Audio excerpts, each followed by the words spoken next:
Gloria al Señor. Bien, hermano, le damos las gracias al Señor porque el Señor es bueno y para siempre son su misericordia. Amén, gloria a Dios. Hay quienes no tienen esperanza, ni siquiera consuelo en los momentos de tribulación.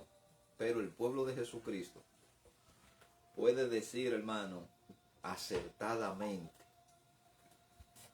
que tienen consuelo y tienen refugio en su Señor. Amén. Sí. Basado en las promesas que el Señor tiene para nosotros, hermano. El Señor es nuestro pastor y nada nos faltará. Y ese nada nos faltará, hermano. Aunque muchos dicen nada me faltará, hablando en el término de prosperidad, ese nada te faltará significa también, hermano, que los problemas no van a dejar de faltarte. Porque los problemas, hermano, son buenos. Yo siempre he dicho que los problemas son buenos. Son buenos porque nos ayudan a que nosotros podamos ver en el lugar que estamos parados, en el lugar de la esperanza, de la fe que nosotros decimos sostener. No es en los momentos buenos que nosotros, o que el ser humano, hermano, cuando está en la buena no se acuerda de nadie más que se acuerda de sí mismo. Es en la mala cuando nosotros podemos reflexionar. De ahí que, como decía en el momento pasado, los ricos no les preocupa el creer en Dios porque según ellos tienen todo la situación bajo control y no tienen ninguna necesidad. Hasta que una enfermedad terminal toca su cuerpo. Entonces se comienzan a acordar de aquel que formó el cuerpo y que hizo el cuerpo. Cuando la ciencia médica, hermano, le dice a un cristiano que no hay nada que hacer, entonces el cristiano declara, hermano, con una voz victoriosa que ha vencido. Gloria a Dios. Cuando el impío sabe que el médico le va a dar la noticia de que ya no hay nada que hacer médicamente, entonces entran en pánico, entran en confusión, entran en depresión y como consecuencia le da un infarto que termina más rápido que lo que la enfermedad iba a terminar con ellos.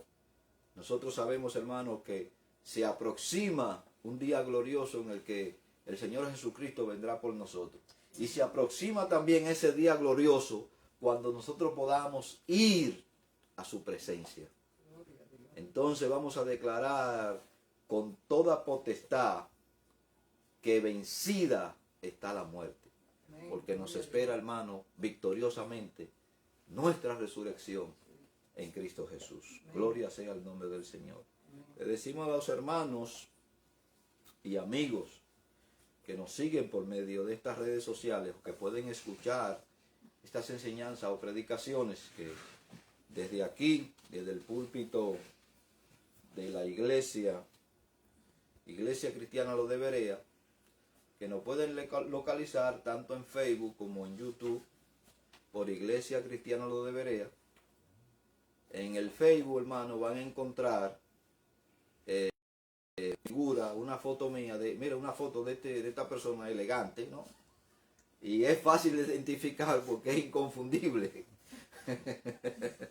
Gloria sea el nombre del Señor. Van a encontrar una foto mía, hermano, y ahí pueden cliquear y pueden ver las predicaciones y la enseñanza. El logo de la iglesia, en el logo de la iglesia van a encontrar en un círculo y con la Biblia, hermano, abierta, porque intentamos ser lo más bíblico posible, con la Biblia abierta, y dice ahí en el logo, Iglesia Cristiana Lo de Berea. Puede cliquear ahí y suscribirse al canal, hermano, y darle clic a la campanilla para que le lleguen los mensajes por medio de notificación de las cosas que se van incorporando. Próximamente también se estará incorporando el estudio que ya empezamos los viernes, que tiene que ver con los profetas de Israel, y ya dimos el primer estudio. Pronto estará también disponible para los que quieran escucharlo. Pero hoy vamos a seguir con nuestro tema, que son los dones del Espíritu, y estamos hablando, hermano, bajo el tema los dones individuales. Se ha hecho mucho intento de clasificar los dones. De ende, hay algunos comentaristas, por ejemplo, que cogen los dones que aparecen en 1 Corintios capítulo 12 y ellos lo clasifican, los 9 dones que aparecen allí los clasifican en 3 grupos distintos. Y en el primer grupo nosotros tenemos, hermano, según la clasificación que le dan algunos exégetas y escritores, específicamente de los dones de Corintios. El primer grupo son dones de revelación para el conocimiento. Y podríamos decir que está la palabra de sabiduría, está la palabra de ciencia y está el discernimiento de espíritu. Quiero hacer un aclarando aquí, hermano, con respecto al discernimiento de espíritu. Porque muchos piensan que el discernimiento de espíritu, hermano, tiene que ver con identificar los demonios. Aquí la palabra discernimiento de espíritu, y para eso usted tiene que irse allá al apóstol, donde en el apóstol Juan, que el apóstol Juan dice, hermano, que examinemos los espíritus. Pero ese examinar los espíritus del que habla Juan, hermano, y este discernimiento de espíritus del que dice aquí, tiene que ver exclusivamente con los aspectos de doctrina. Y se le identifica así o se le llama así discernimiento de espíritu, hermano, porque ¿cuál es el espíritu doctrinal? El espíritu filosófico que te lleva a ti o que te mueve a ti a exponer lo que tú crees que debes exponer. Entonces, esos 3 elementos, hermano, son elementos de conocimiento y aparece en ese primer grupo, como ya dije, la palabra de sabiduría, la palabra de ciencia y discernimiento de espíritu. En el grupo, que serían los dones de poder, nosotros podemos ver que aparecen los milagros, el que hace milagros, el de fe, el don de fe y el don de sanidades. Aunque le estoy, hermano, hablando de esta clasificación que aparece en Corintios capítulo 12,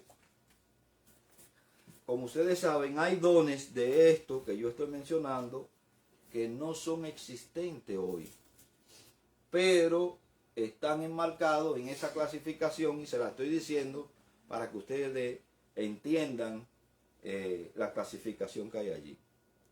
Luego están los dones de expresión, que es el hablar en lengua, la interpretación de la lengua y la profecía. La palabra que aparece allí, hermano, profecía, no podemos entenderla como el que ve al futuro o el que está viendo acontecimiento en el futuro. Esa palabra profecía lo que significa es proclamación, es el que proclama. Y concretamente, hermano, esta era la función de los profetas del Nuevo Testamento o del Nuevo Testamento. Ellos no recibían revelación en el sentido de ver como Juan vio en el libro de Apocalipsis. Ellos proclamaban la verdad de Dios contenida en el primer testamento. Lo que ellos hacían era, poniéndole un ejemplo, lo que hacía Jesús. Jesús explicaba no la ley, sino el espíritu de la ley.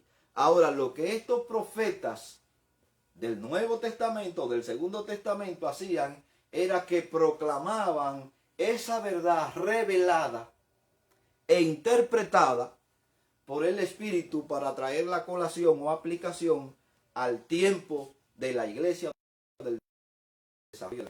Es profeta, hermano, que se habla allí, o los profetas del Nuevo Testamento, vuelvo y dicho, con excepción, se muestra una excepción, hermano, en el libro de los Hechos, sobre 2 eventos, que es en el caso de Agabo. En el caso de Agabo, el Espíritu lo toma y le dice que en determinado tiempo va a venir una hambruna. Y esa hambruna se manifestó, hermano, de tal forma que las iglesias que fundó el apóstol Pablo tuvieron que recoger ofrenda para subsidiar la necesidad de los hermanos de Jerusalén. El Señor utilizó a Agabo, hermano, para traer a colación ese acontecimiento y así certificar de que este hombre era un hombre que poseía el don de la profecía de parte del Señor. El otro acontecimiento también que se da es con el mismo Agabo. Cuando Pablo está determinado a ir a Jerusalén, él toma el cinto de Pablo y hace con el cinto de Pablo y golpea con el cinto de Pablo y dice que de esta misma forma le van a hacer al dueño de este cinto. Y Pablo, hermano, entendiendo de que el cinto era de él y determinado a ir a Jerusalén, no escuchó, hermano, la advertencia que el Espíritu Santo hacía a través de la revelación que le daba a este profeta llamado Agabo. Ahora, con excepción, hermano, de esos acontecimientos, los demás profetas del Nuevo Testamento o del Segundo Testamento lo que hacían era específicamente esto.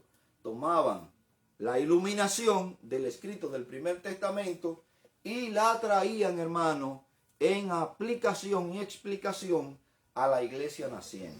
Entonces, en los dones de expresión, nosotros tenemos el hablar en lengua, la interpretación de lengua y la profecía. Así se dividen los 9 dones que aparecen en el libro de Primera de Corintios 12. Ahora, quiero enfatizar esto, hermano, y quiero volver un poquito atrás y ir al capítulo 12 de Romanos, al verso 2. Porque yo sé, hermano, que en el camino del Evangelio usted se va a encontrar con grandes debates sobre muchos temas de la Biblia. Y eso es bueno, hermano. Los debates son buenos. Le voy a decir por qué son buenos los debates. Son buenos porque nos ayudan a ver diferentes perspectivas de lo que nosotros podemos creer y de lo que los demás pueden creer. Pero la importancia aquí no es lo que se debate, es importante. La importancia aquí no es lo que se debate. La importancia es que en usted se tiene que cumplir lo que dice el apóstol Pablo en el capítulo 12, en el verso 2.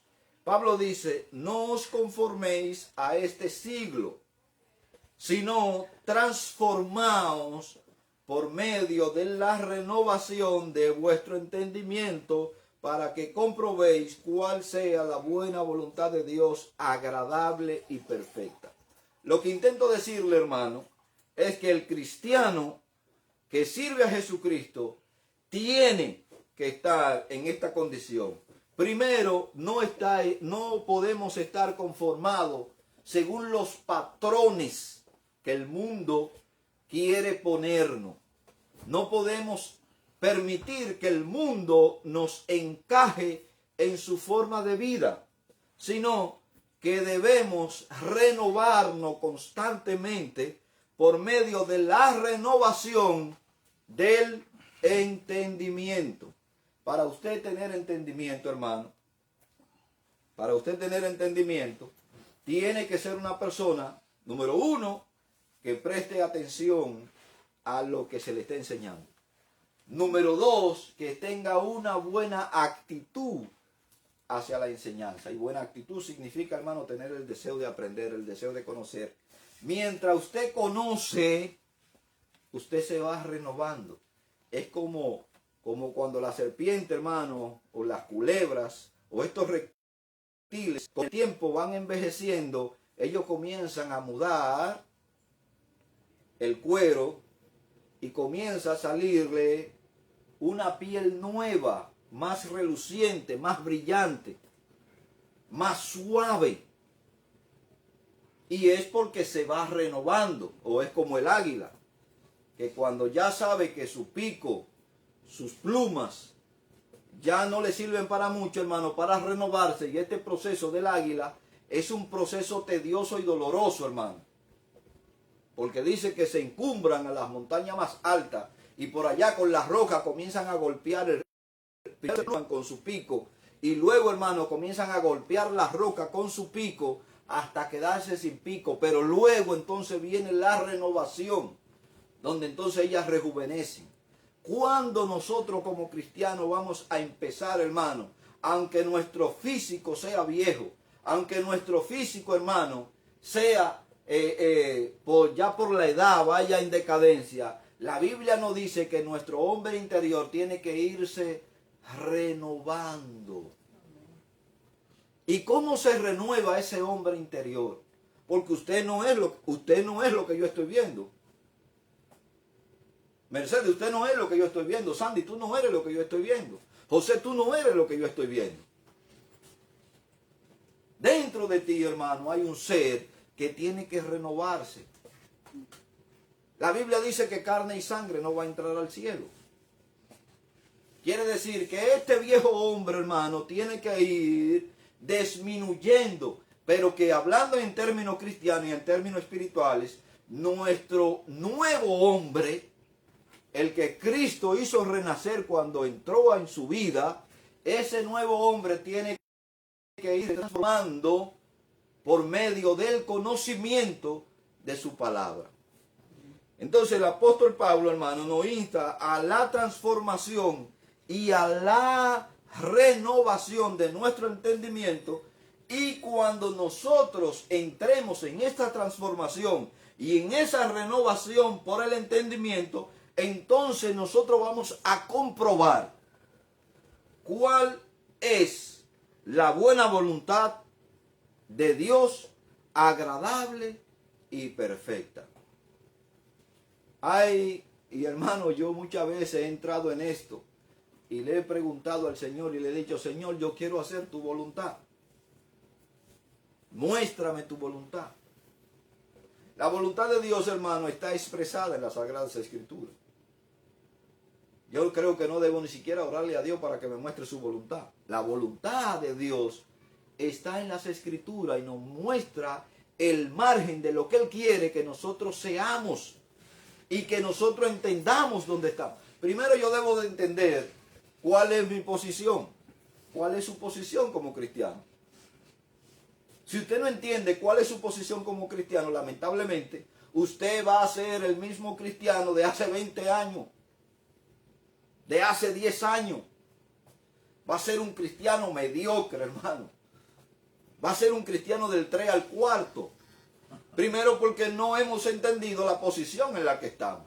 Primero estamos sentados, hermano, juntamente con Cristo en los lugares celestiales. Es lo primero que nosotros debemos entender. Usted no es un hijo de Dios por casualidad.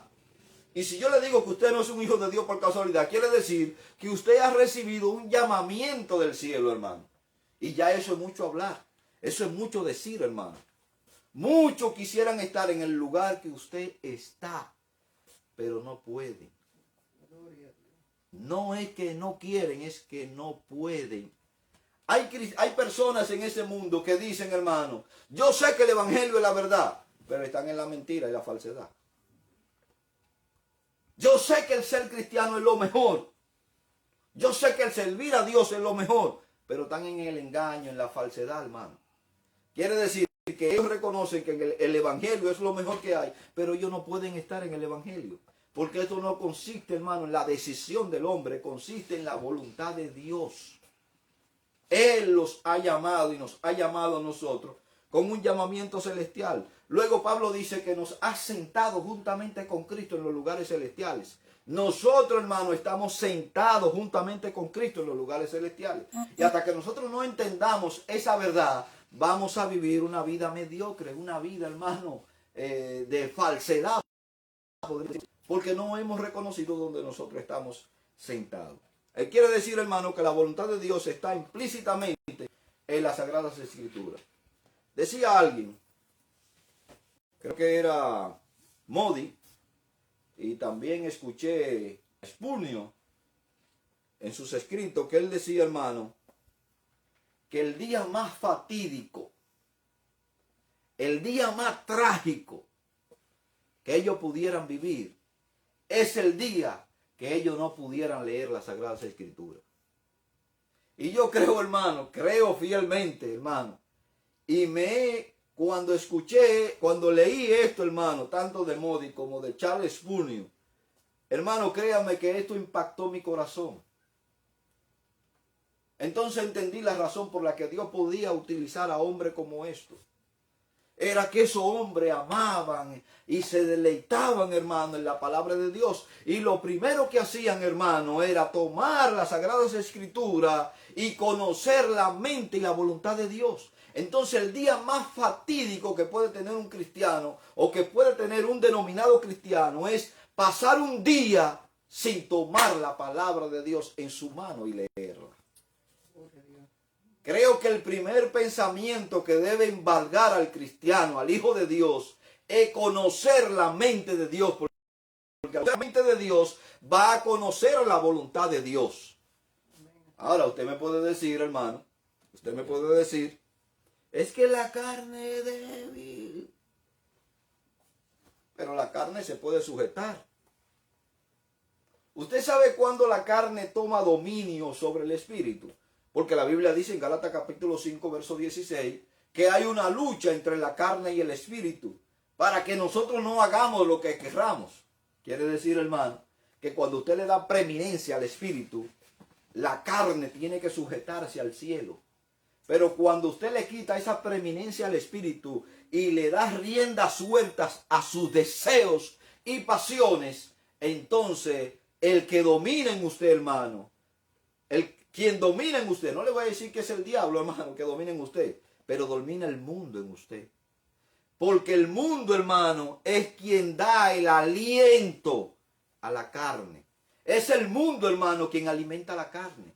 Y cuando usted no es alimentado apropiadamente en su espíritu, usted va a terminar alimentando a la carne y amordándose al mundo. Por eso dice el apóstol Pablo aquí, hermano, que no nos conformemos a este siglo, al mundo. No nos dejemos amordar por el mundo, por el pensamiento, por la filosofía. Aquí no está hablando de moda, hermano.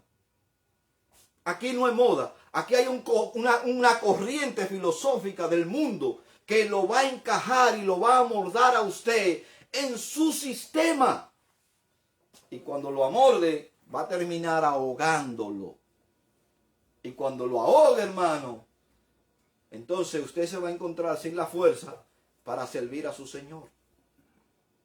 No quiere decir que se vaya a perder. Lo que quiero decirle es que va a sufrir, hermano.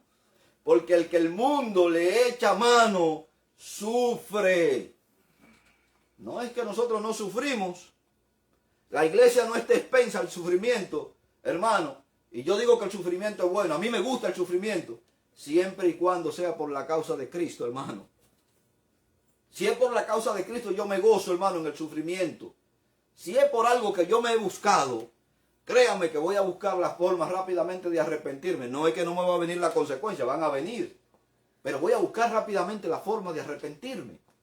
Entonces, hermano, al que el mundo le echa mano, el mundo se encarga de destrozarlo.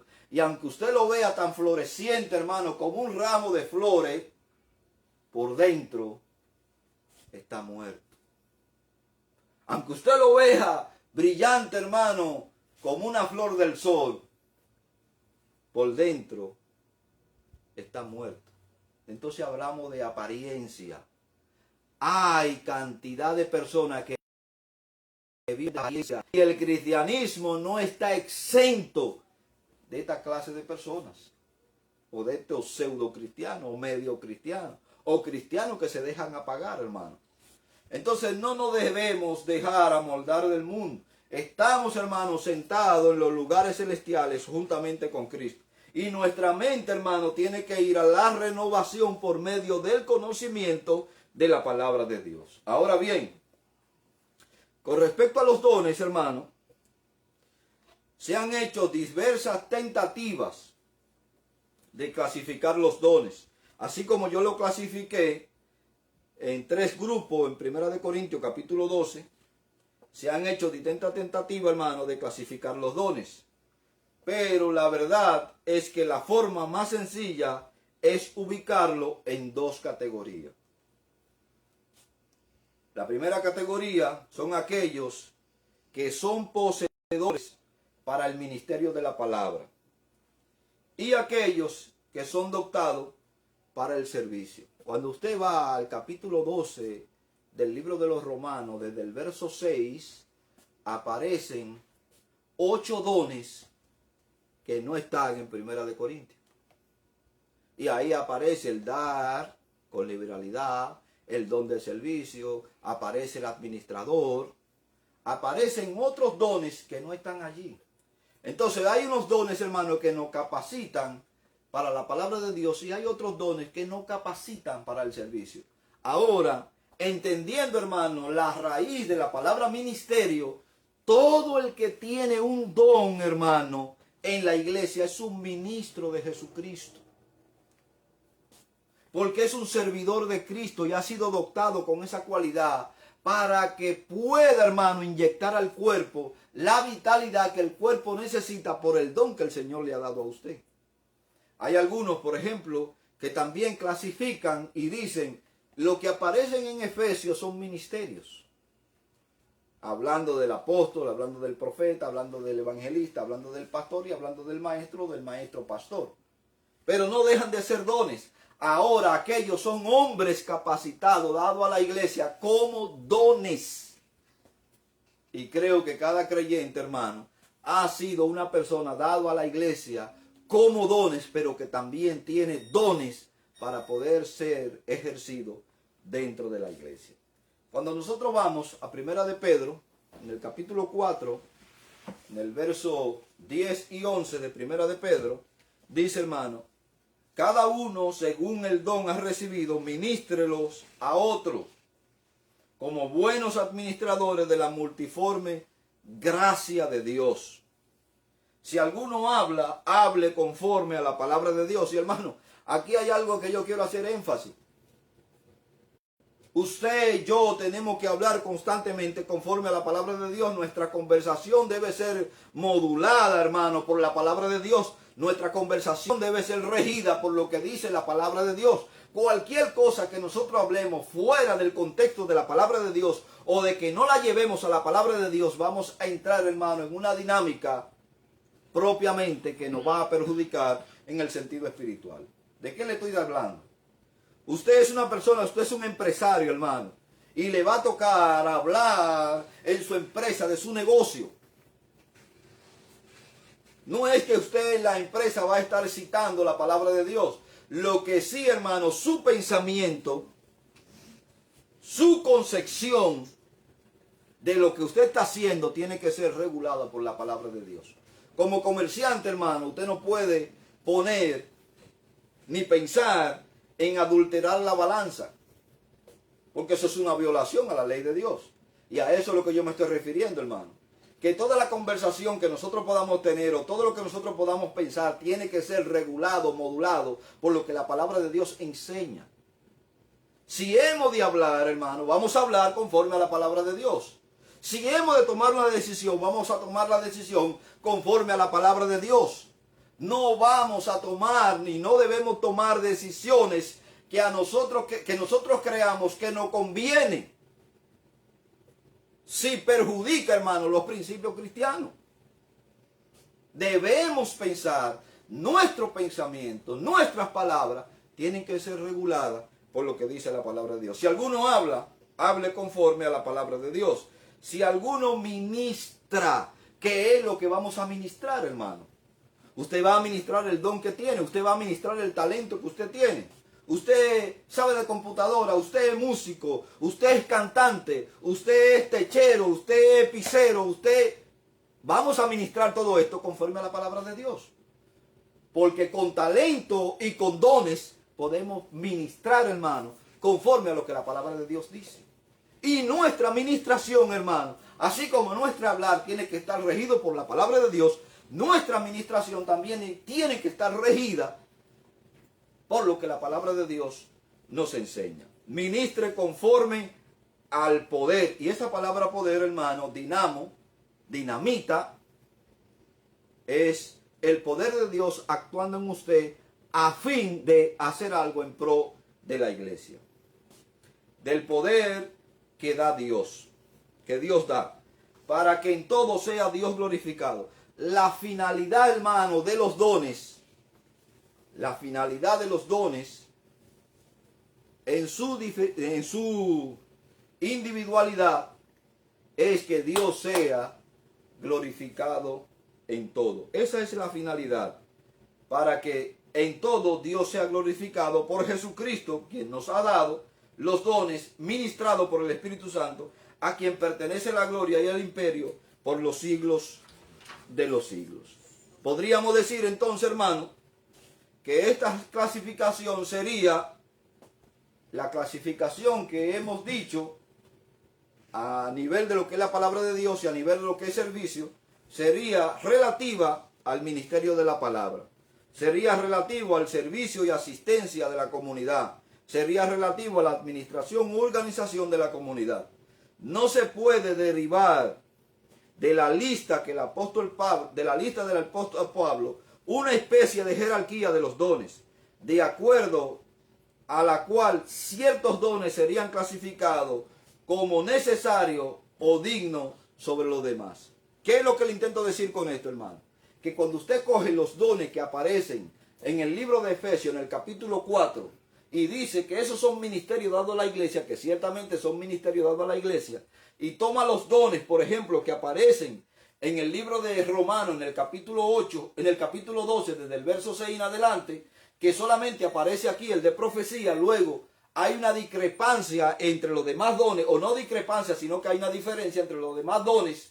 Si usted me está diciendo a mí que lo que aparecen en Efesios son más importantes que lo que aparecen en el libro de Romanos, entonces aquí hay un problema serio. Si usted me está diciendo que aquellos son más importantes y que estos son menos importantes, entonces aquí nosotros debemos de cuestionar a Dios, que no hace acepción de personas. Y que todos los dones han sido dados, hermano, para edificación de la iglesia o del cuerpo. Cuando usted va al capítulo 12 del libro de Primera de Corintios, o sea, se va a ver que el apóstol Pablo, hermano, toma el cuerpo en un símil de la iglesia y dice, el cuerpo es uno, pero ciertamente tiene muchos miembros. Ahora, el ojo le va a decir a la mano que no es necesaria. ¿Usted cree que el ojo le puede decir eso? ¿Usted cree que la boca le puede decir al oído que no es necesario? ¿O que el oído le pueda decir a la nariz que no es necesario? ¿O que los pies le puedan decir a las piernas que no son necesarias? Entonces, hermano, Pablo termina diciendo que nosotros cubrimos los miembros que son indecorosos. ¿Cuáles son los miembros que usted considera que son indecorosos, hermano? No me lo diga. No me lo diga. Pero nosotros lo cubrimos. Esos que son indecorosos lo cubrimos. Cuando Adán pecó, lo primero que hizo fue cubrirse, hermano, los miembros indecorosos. Se hizo ahí un taparrabo. Pero no por eso son menos importantes. Son indecorosos. Nos sentimos avergonzados cuando se nos ve la vergüenza, pero no por eso son menos importantes, hermano. Importante igual. Son tan importantes como lo que nosotros no cubrimos, como lo que nosotros adornamos. Ahí yo veo a las mujeres, hermano, y algunos hombres. Esto se ha puesto de moda, hermano, entre los hombres. Ya hay hombres que se meten inyecciones para ponerse más elegante. Eso no es malo, hermano. Estirarse las arrugas, van a venir. No se preocupe por eso, ya van a venir. Pero eso no es malo, taparse las gallinitas, las patas de gallina que le aparecen aquí. Si usted tiene la posibilidad de hágalo. Eso no es pecado, hermano. Mientras usted lo esté haciendo para agradar a su mujer. Cuando usted lo esté haciendo porque usted quiere verse como el chocolatico que usted era cuando tenía 15 o 25 años, ya ahí usted tiene un problema, hermano.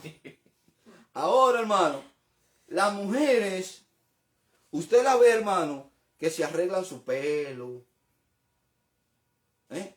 Lo que vemos, la cara, se dan su masaje, hermano, van donde los masajistas, para que le den su masajito. Aquí, mira, hermano, Se ponen pepino. Se ponen su pepino, hermano. Hay hombres también que han entrado en esa dinámica. Porque los años son difíciles de ocultar, hermano.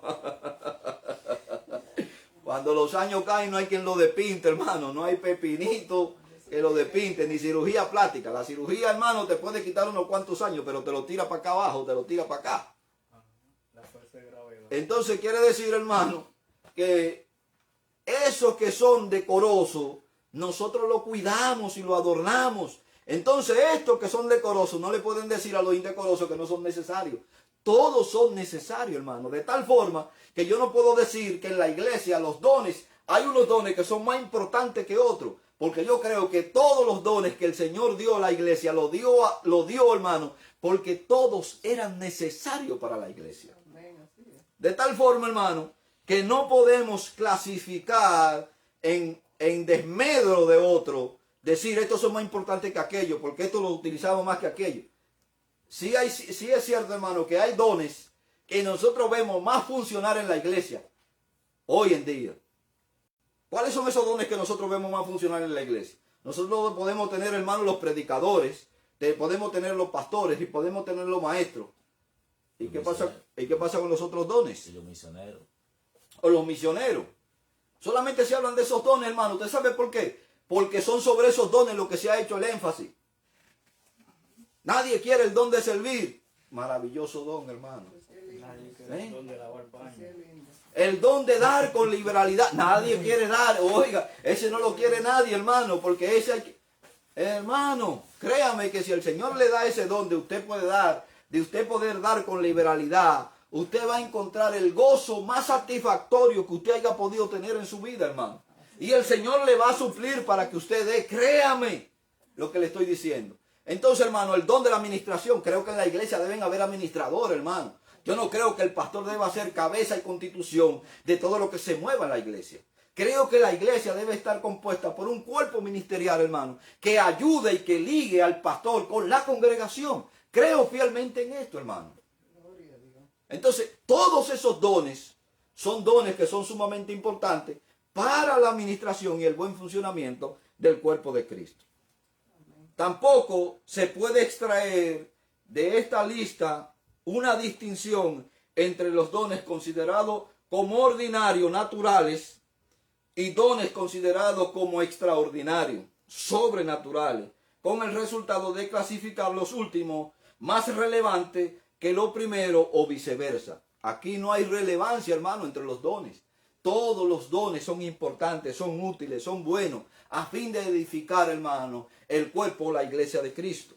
La distinción entre lo ordinario y lo extraordinario varía de una cultura a otra. Y por cierto, nuestra manera moderna de hacer la distinción era desconocida en los tiempos bíblicos. Quiere decir, hermano, que nosotros hoy podemos entrar en la dinámica de clasificar o de individualizar los dones, pero en el tiempo bíblico no se veían de esta manera. Quiero, hermano, enfatizar este pensamiento griego. Y no me diga, ay, es que va a meter la filosofía griega. Hermano, yo no voy a meter filosofía griega, pero voy a hacer uso de este pensamiento griego, hermano, porque creo que es bueno.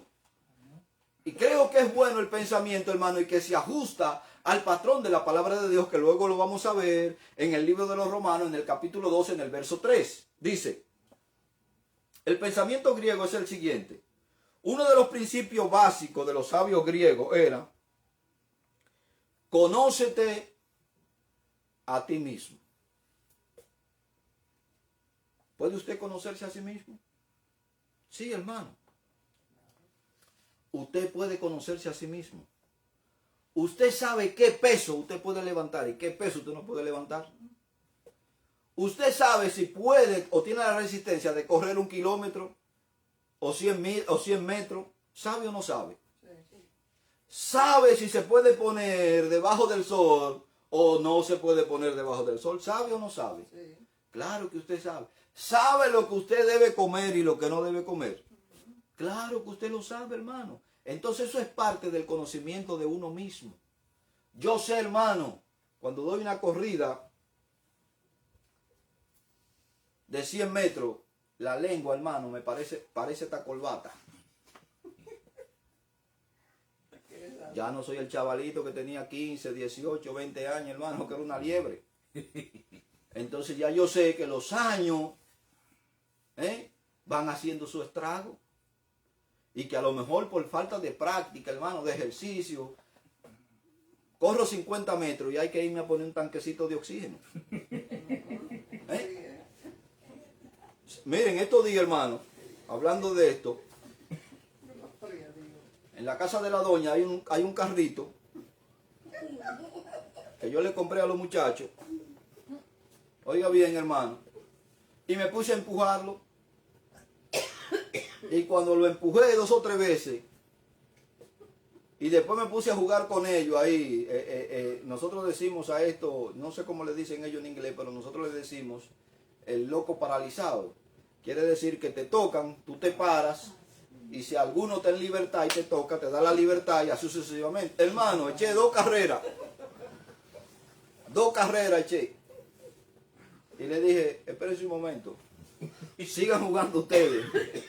El corazón, mire, hermano, estaba así acelerado. Una rumba allá adentro. Entonces quiere decir que ya he perdido esa forma, hermano, Entonces yo conozco mi cuerpo. Sé hasta dónde puedo llegar y sé no hasta dónde. Entonces los griegos, hermano, enfatizan este pensamiento. Y con este pensamiento voy a terminar, hermano. En el pensamiento griego de conócete a sí mismo, lo que ellos intentan decir, nosotros, hermano, no llegaremos lejos en nada hasta que no sepamos lo que podemos y lo que no podemos hacer. Hermano, es que me voy a mudar. En esta casa estoy pagando 1.200, pero tiene 2 habitaciones. Y en la otra casa voy a pagar 1.500, pero tiene 3 habitaciones. Voy a estar más amplio. Ahora yo te pregunto, hermano. ¿Y te da lo que gana para pagar los 1.500? Porque si no te da lo que gana para pagar los 1.500, te van a desalojar. Entonces quédate en tu habitación de 2, en tu piso de 2 pisos, de 2 habitaciones, que puedes pagar los 1.200 y no quieras extralimitarte cuando sabe que le va a causar perjuicio a tu familia y a ti mismo. Entonces, conocerse a uno mismo, hermano, es saber dónde nosotros podemos llegar y dónde no podemos llegar. El tener clara nuestra capacidad sin presunción ni falta de modestia es una de las cosas esenciales para una vida útil. Ahora vamos a analizar, hermano, el verso 3 del capítulo 12 del libro de los Romanos. Nadie tenga mayor concepto de sí mismo que el que debería tener. Usted tiene una medida del don de fe. Pero eso lo vamos a dejar, hermano, para el siguiente estudio. Dios me bendiga. Dios le guarde rica y abundantemente, le bendiga. Le decimos a los amigos que nos escuchan que pueden localizarnos tanto en Facebook como Iglesia Cristiana Los de Berea, y allí puede ver las enseñanzas y las predicaciones, como también en YouTube, Iglesia Cristiana Los de Berea. Vuelvo y digo, hermano, ahí van a aparecer varias iglesias con este nombre. Nuestro logo es un círculo con la Biblia abierta, solo escritura, hermano, y con el nombre Los de Berea. Allí puede cliquear, puede escuchar las predicaciones y la enseñanza. Si desea, puede suscribirte dándole clic a la campanilla. Te van a llegar las notificaciones, te van a llegar los mensajes. Si quiere hacer algún tipo de comentario sobre las enseñanzas que estamos haciendo, te lo vamos a agradecer y lo vamos a recibir en el amor del Señor, ya sea que nos ayude a rectificar o nos ayude a confirmar lo que ya hemos dicho. Así que Dios te bendiga y Dios te guarde en el nombre poderoso de nuestro Señor y Salvador Jesucristo. Amén. Gloria sea el nombre del Señor.